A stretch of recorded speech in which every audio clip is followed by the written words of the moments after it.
Welcome to Lesson Plant Kitchen. Today we're making my family's zucchini bread recipe.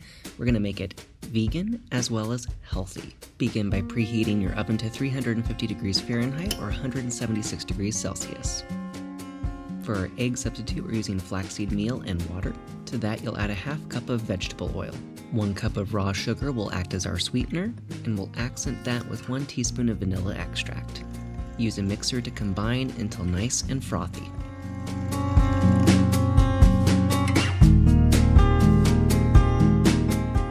Add 1 cup of shredded zucchini, a half cup of crushed pineapple, drained, 1/2 cup of raisins, and this spice and leavening blend. Finally, add 1.5 cups all-purpose white flour and combine until well mixed.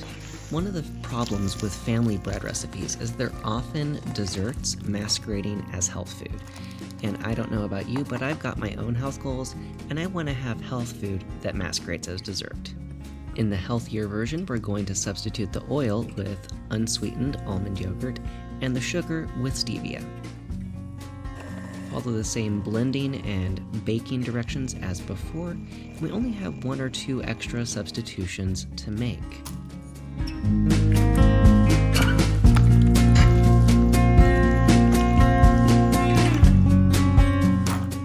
For a bit more protein and fiber, we're going to use 2/3 cup white wheat and vital wheat gluten flour instead of the 1 cup all-purpose flour.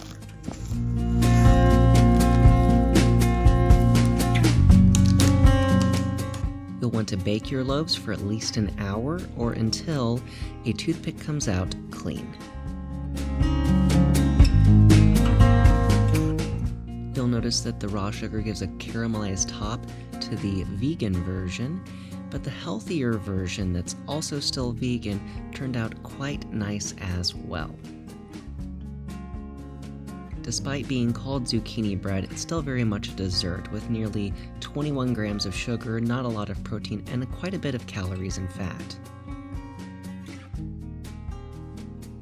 The resulting loaf is super easy to cut, it's soft, and it's also just a little bit oily.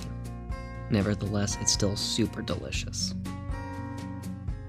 If you'd like to make this version, gather these ingredients and you can get started baking.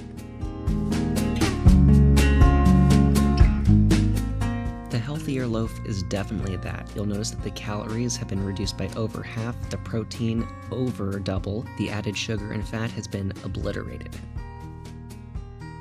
The resulting loaf is only a little bit chewier, but it's not nearly as oily, and it still has that same sweetness and crumb texture. If this is the loaf for you, these are your ingredients, and you know what to do.